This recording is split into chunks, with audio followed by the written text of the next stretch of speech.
Welcome back to Becoming the Hero. I'm your development master, Justin Lewis, and together you and I will add more adventure to your life, help you level up in specific ways, and help you be the hero of your own story. If you've ever played Dungeons and Dragons, then you're very familiar with the charisma score. It's the number that describes how well you interact with other people, whether in a persuasive way or in an intimidating way. You know, it dictates deception and shows your savvy in social situations. If you're like me, though, you've probably asked, why can't I have a good charisma score in real life? In D&D, you can get feats, items, or abilities that naturally improve your charisma score, but today, I want to share a few ways to boost your charisma score in real life without the use of magical items. But before we get into that, I want to share a specific announcement. My goal is to make episodes that actually move the needle in your life. And to further that goal, I will now be shifting to one episode a month. This should allow me to make very good content, laser focused on, like I said, moving the needle in your life. I'm extremely grateful for all the support you've given me, and I want to ask you if there's anything else I can do for you. Let me know via Instagram at Becoming the Hero. But for now, the episodes will come out on the first of every month. And until then, though, let's get back to today's topic, which is charisma. And here are 6 ways to boost your charisma score in real life. Number 1, wonder and curiosity. The world is full of wonder, and few things make as little sense as people. Behind every person is a history of experience and story. And the absolute best way to boost your charisma score in real life is by getting curious about people. Honestly, that is the biggest benefit I've earned from doing podcasts, which, is the natural growth of the skill of being curious about others. Naturally, I'm nervous about social encounters, like most people, because I never know what to say or really how to interact. And, this might make me say stupid things or speak quickly and not let other people get words in, which happens often. But when I change tactics and instead ask questions about the other members of the social interaction, then the encounter becomes much more interesting. In the next conversation you have with someone else, ask them a question about them that you are genuinely curious about. I promise you'll be surprised what happens. Number 2, practice small talk. Big gulps, huh? All right. If you've seen Dumb and Dumber, you are very familiar with this particular line. It comes at a point in the movie where the heroes have begun their adventure, and Jim Carrey's character, Lloyd, says it to a few gentlemen waiting at a gas station, and we, the audience, have a good laugh. We're laughing because it's such an awkward situation, and Lloyd is unaware of the awkwardness, or we're unable to circumvent it. And I don't know about you, but I've been in situations exactly like that. And actually, fun fact, that was an improv situation. So Jim Carrey actually made that up on the spot, and they decided to keep it in. But the reason why we've all been in situations like that is because, and at least for me, it's because I didn't understand the value of small talk. In my estimation, small talk forms the bridge from stranger danger to let's be friends. And if you don't construct that bridge effectively, it might lead you to stand on a partially constructed bridge hovering over the awkwardness. So to do small talk right, I think you need a few things. Number 1, you need to give the person you're talking to a reasonable belief that a conversation or relationship with you would be worthwhile. Number 2, you need to match their current conversation expectations, i.e., if they are completely closed off, then small talk is not going to happen. A bridge has to have 2 sides. Number 3, you need to set yourself up for better personal topics. A great one is your name. And as I said before, small talk should be a preface for deeper topics. And actually, I can share a personal example. Recently, I was in Texas, and we had an Uber driver who was slightly closed off. I said, "Wow, it's a hot one out there." And he said, "Yep." And I said, "How do you guys beat the heat?" And he said, "Well, this is nothing. I've been hotter." And I was like, "Oh, really? Where have you been hotter?" And that small talk slowly led us to a conversation about him being a scout in the military in the Middle East for a good portion of years and starting down the path to special forces, but then he decided not to because he wanted more time with his family. Also, his back was in a place that prevented him from doing that. And also, his father was a federal investigator, and all these things just by crossing that small talk bridge. Number 3 is selective vulnerability. Speaking of deeper topics, you aren't just a person. your story. And every person with whom you come in contact with gets an opportunity to immerse themselves in the story that is you. And just like with books, if you don't interest people or hook them, they won't be interested in reading your story. And I found one way to do this is by sharing selective parts of yourself. This also helps in the small talk bridge. Remember, there's a reason we often share our name before asking the other person's name. Hi, I'm Justin. What's your name?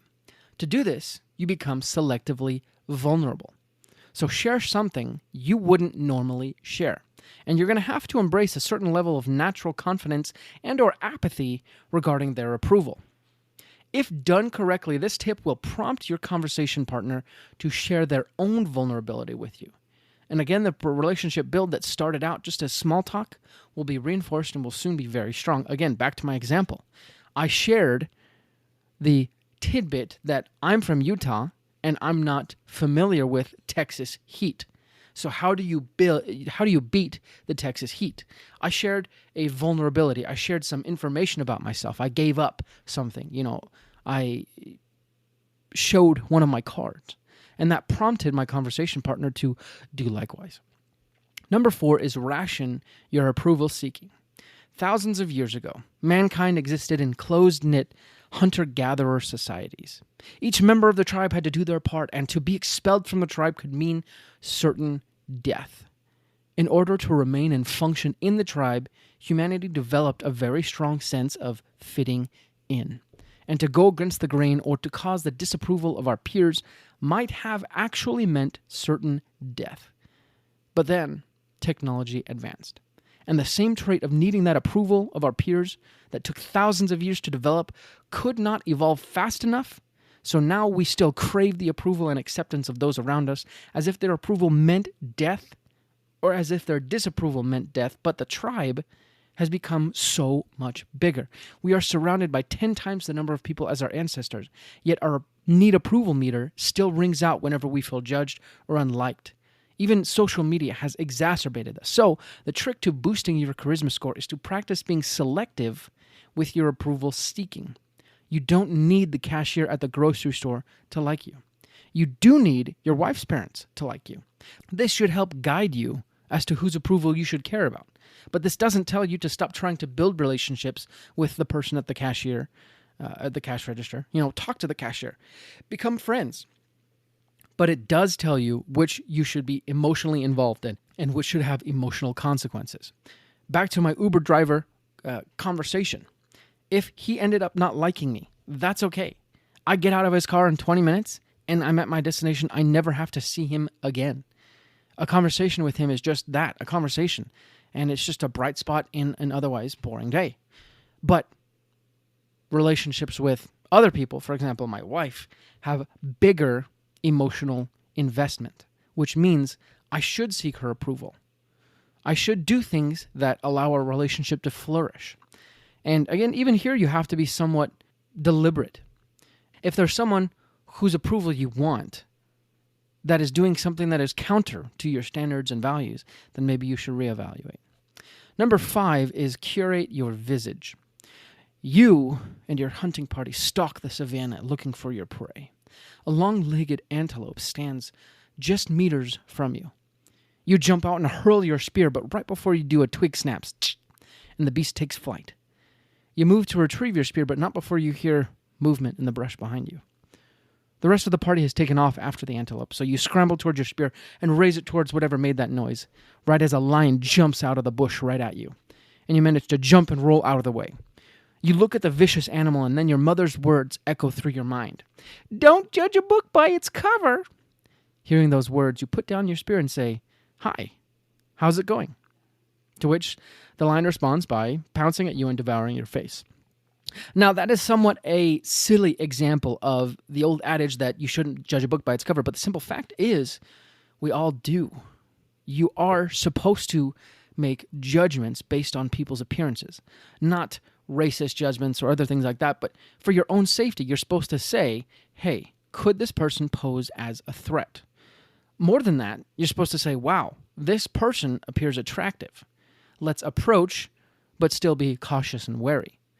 constantly gathering data on the rest of our interactions to make a judgment on this person. You see, judging someone isn't so much, or at least correctly judging someone isn't so much a judgment of their eternal worth. It's more a judgment of what is the result of interactions with this entity. If you see a rock and you say, wow, that's a good-looking rock, you can touch it based on what it looks like. But if you see a stick of dynamite, you have to make judgments based on what you see. That's how our eyes work. That's why we have eyes, to be able to interpret or pull in data that comes in and then use our brain to interpret that data. And everyone is doing this about you. Every single person. So that is to say, if you want to boost your charisma score, you need to make yourself look more approachable, look more appealing in the sense of, wow, I can be friends with that person.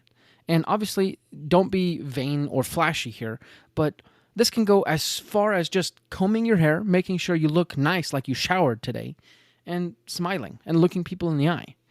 Doing that allows people, it's kind of like being selectively vulnerable. When you smile at someone, you're being selectively vulnerable and opening the door saying, hey, please come in. I'd like to have a relationship with you. There are so many people out there that, they don't care about their external appearance. But let me tell you, it makes a big difference. No matter what you say, I don't care who you are, no matter how many times you say don't judge a book by its cover, everyone judges books by their covers. That's why they have front covers, to entice you to open up the cover, read the frontispiece, I guess it's called, and learn about the author, learn about the intent of the book, and kind of get small talk that way and see if you want to read more and get hooked. So the first thing people will see about you is your visage, your exterior. So you need to make sure that aligns with the message you're trying to send out in the people that you're trying to start up relationships.